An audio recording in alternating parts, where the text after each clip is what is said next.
C'est toujours agréable de savoir que vous êtes devant vos postes radio en train de suivre Entrepreneuriat et Développement, votre émission sur la Radio Campus présentée par Glody Philippe Stone. Aujourd'hui, nous aborderons un thème essentiel pour la jeunesse congolaise, car les connaissances dont les jeunes sont porteurs sont tellement énormes et peuvent être transformées en projets concrets et durables. Avant d'en parler, il est de bonne loi à rappeler que notre émission a 2 rubriques, le portrait de notre invité et les échanges de questions-réponses. Nous recevons dans ce studio un jeune leader engagé avec qui nos échanges seront axés autour de la thématique suivante, de l'université à l'entreprise, construire son avenir dans l'ingénierie civile en République démocratique du Congo. Avant de commencer, je vous prie de suivre d'abord son portrait lu par Divine Gomba et après, on va discuter avec lui. C'est parti.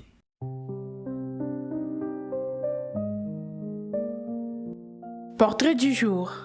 Mourabazi Motouzi Cédric est un jeune entrepreneur congolais engagé dans le secteur du génie civil et du bâtiment et travaux publics. Étudiant en Master 1 en génie civil, option structure et ouvrages d'art à la faculté polytechnique de l'UNIKIN, il incarne une nouvelle génération d'ingénieurs tournés vers l'innovation et l'impact. Fondateur et directeur général des Eterna Group SARL, une entreprise fondée en 2023 et légalisée en 2025, il développe des solutions techniques modernes et durables adaptées aux réalités locales. Son entreprise intervient dans plusieurs domaines, notamment les génies civils, les études techniques, ainsi que des solutions énergétiques innovantes. Animé par des valeurs d'excellence, d'intégrité et d'engagement, il ambitionne de faire des Eterna Group une référence incontournable en Afrique dans les domaines de l'ingénierie et de la construction. À travers ses réalisations, notamment la conception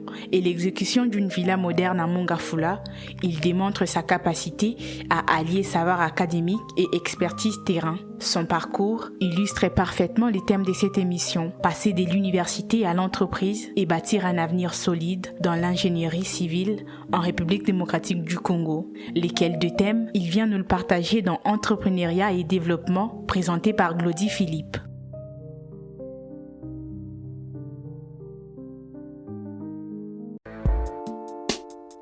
Vous écoutez la radio du savoir sur 107.6 MHz, radio de l'université de Kinshasa.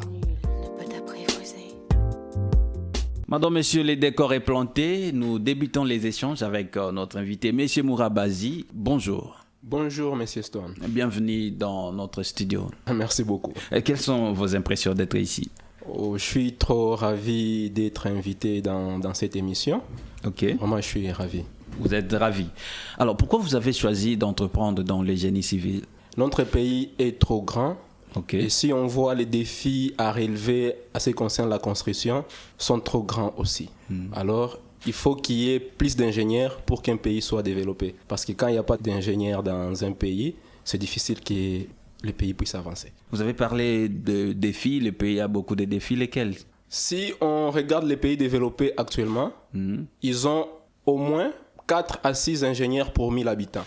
Okay. Alors que dans notre pays, nous avons moins d'un ingénieur pour 1000 habitants. C'est déjà un défi. Un défi par rapport au nombre d'ingénieurs dans le pays.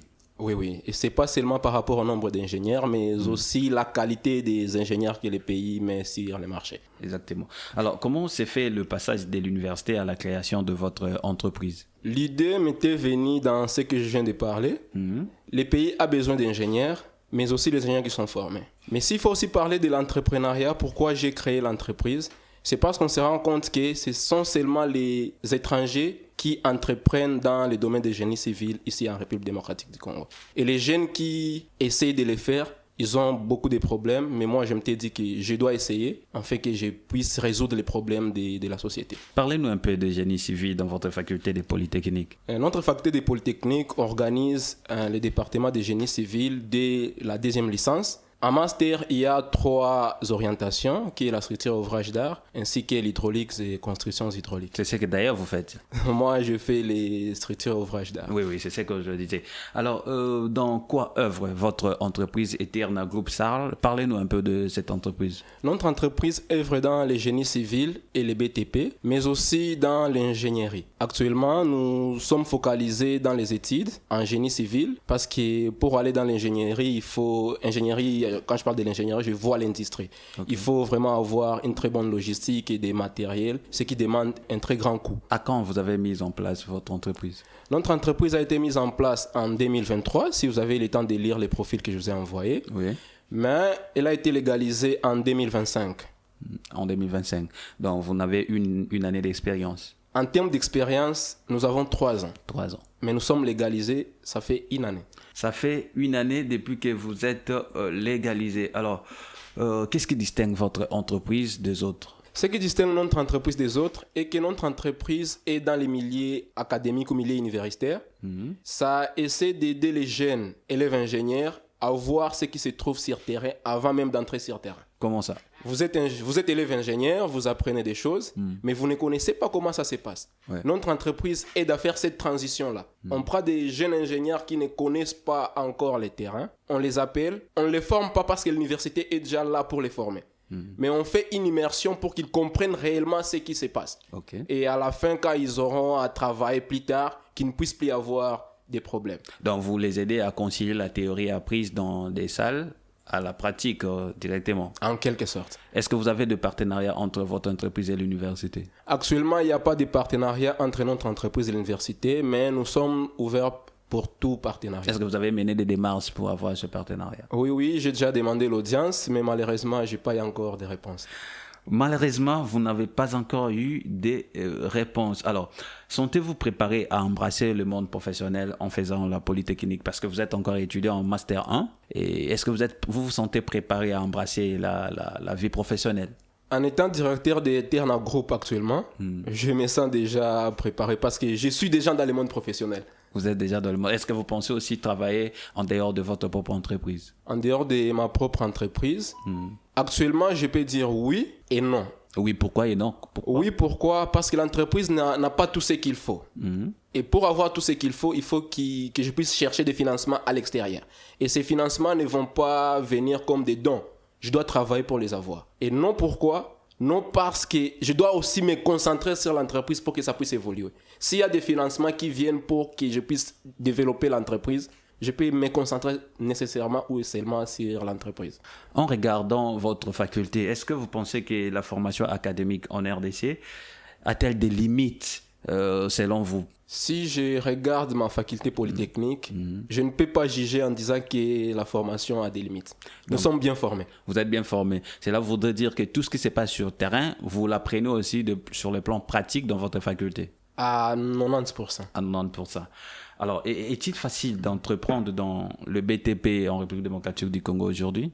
Pour nous jeunes, c'est trop compliqué. Je crois même pour les gens qui ont de l'expérience, c'est toujours compliqué parce qu'entreprendre dans les BTP, ça demande beaucoup. C'est quoi les BTP? Bâtiments et travaux publics. Bâtiments et travaux publics. Mesdames et messieurs, sachez que vous êtes en train de suivre le magazine Entrepreneuriat et Développement sur la radio Campus 107.6 MHz. Vous avez de business, vous avez d'autres activités qui vous génèrent de l'argent. Venez faire savoir ce dont vous êtes capable. Contactez-nous au plus 243 89 47 20 274 plus 243 89 47 20 274. Alors, votre devise est là où le progrès prend forme.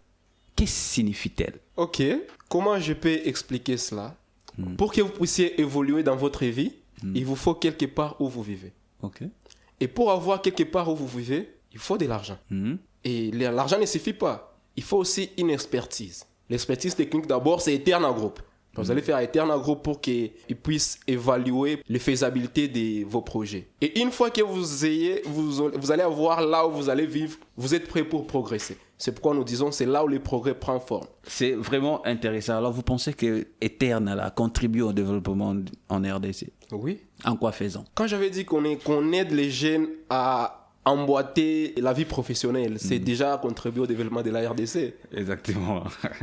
Alors, quelle est votre vision pour les infrastructures congolaises dans les prochaines années? Ma vision est de voir Eterna rayonner en République démocratique du Congo, concurrencer avec les entreprises chinoises et voir un pays émergent. Il faut que les infrastructures soient de qualité. Donc, j'aimerais voir Eterna développer des bonnes infrastructures en République démocratique du Congo. Est-ce que vous avez déjà eu à réfléchir sur les problématiques dont la RDC fait face, notamment, il y a eu, après la pluie, il y a eu des inondations, surtout la baie d'Engalema, tout ça. Est-ce que vous avez eu à penser sur un projet pour qu'il n'y ait pas de conséquences après des pluies diluviennes?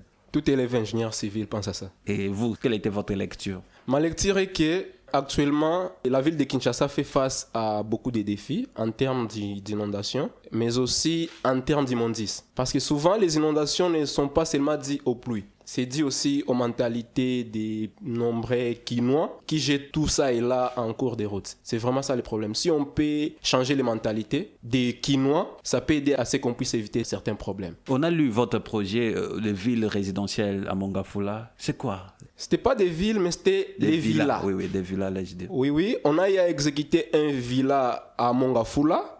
Mais il y a un autre qui sera exécuté bientôt. On a déjà fini la phase des études. C'était juste un projet où un particulier nous a appelé pour que son progrès puisse prendre vie. Et vous avez tiré des leçons de cette réalisation? Comme toujours, quand on fait un projet, vu qu'il y a des villas, les premiers, avec ça, on a vraiment tiré des leçons parce que ça nous a aidé à confronter vraiment nos compétences. Notamment comment suivre les techniciens sur terrain. Comment évaluer un projet, comment savoir si le projet est rentable pour l'entreprise, mais aussi pour les clients. Alors, bien que vous êtes dans la faculté des Polytechniques, mais il y a aussi des jeunes de là qui hésitent à entreprendre. Quel message lancerez-vous à ce jeune-là? Le message que je peux lancer aux jeunes de la faculté Polytechnique qui hésitent à entreprendre, il faut essayer. C'est comme ça que je peux dire. En essayant, est-ce qu'ils peuvent vous rejoindre dans l'entreprise Eterna? Si ils peuvent me rejoindre, actuellement, je ne peux pas dire oui. Mais s'ils peuvent me rejoindre en tant que travailleur, parce que je collabore toujours avec eux, je dis directement oui. En tant que collaborateur, ce sont des cas à étudier. Cas à étudier. Et comment ils doivent faire pour vous rejoindre? Les gens qui ne vous connaissent pas, mais ils vous suivent maintenant la radio, ils ont apprécié l'entreprise Eterna, une initiative d'un étudiant aussi de la faculté des Polytechniques. Comment ils peuvent être en contact avec vous? Nous sommes sur Facebook, Eterna Group SARL, sur LinkedIn, Eterna Group SARL, et notre numéro, c'est les 097 97 97 842. Répétez. Les 097 97 97 97 97 97 842. 842. Et vous devriez ajouter quelque chose? Oui, je voulais dire que notre site aussi, c'est www.eternagroupsarl.com. Peut-on réussir en RDC sans moyens importants au départ? Si je répondais à cette question, ça sera comme si moi personnellement j'ai déjà réussi. Je suis encore en phase d'essai. Avec le temps, je crois que dans quelques années, je crois d'ici 2 ans, je répondrai à votre question. Mais je crois que c'est possible parce qu'il y a des gens qui ont réussi sans ces moyens. Mais avec mon expérience propre à moi, je ne peux pas facilement répondre à cette question. Ok. Comment vous vous voyez dans 5 ans? Comment je me vois dans 5 ans? Je me vois un entrepreneur, mais aussi un chercheur. Quelqu'un qui a son PhD. Je ne sais pas encore dans quoi parce que les expériences ou les objectifs sont en fonction du temps. Mais je me vois un professeur d'université et entrepreneur dans 5 ans. Et dans 10 ans? Dans 10 ans, comment je peux dire cela?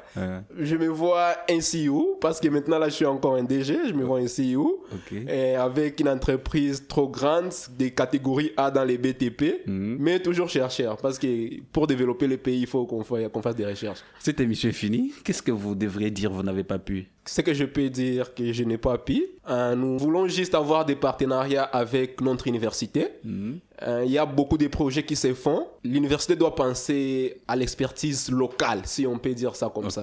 Alors, vous avez des personnes que vous appréciez, qui vous encouragent dans ce que vous faites. Vous pouvez les saluer? Oui, il y a des personnes qui nous encouragent et que nous pouvons saluer. Personnellement, d'abord, les premiers mentors, c'est mon père, Mutuzi Deo. Papa Mutuzi Deo, recevez les salutations de votre enfant? Mais aussi ma mère, parce que sans elle, il n'y a rien.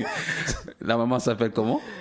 Jovette de Faïda. Maman Jovette Faïda, vos salutations sont là. Merci pour avoir répondu à notre invitation.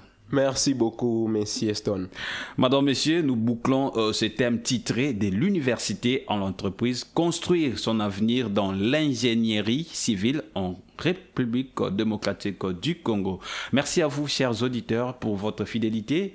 Voici la leçon morale du jour. Comme toujours, seule la vision, la rigueur et l'engagement peuvent transformer la formation académique en véritables opportunités. Je répète, seule la vision, la rigueur et l'engagement peuvent transformer la formation académique en véritables opportunités. Continuez donc de nous suivre chaque lundi, mercredi et vendredi à 12h20, la rediffusion le même jour à 16h20 à 20h20 sur nos antennes. Pour participer à notre magazine, écrivez-nous au +243 89 47 20 274 sur Facebook Philippe Stone de Best, sur Gmail moussansaglodi@gmail.com. Merci de votre fidélité, restez connectés pour d'autres rencontres inspirantes. D'ici là, portez-vous bien. Bye.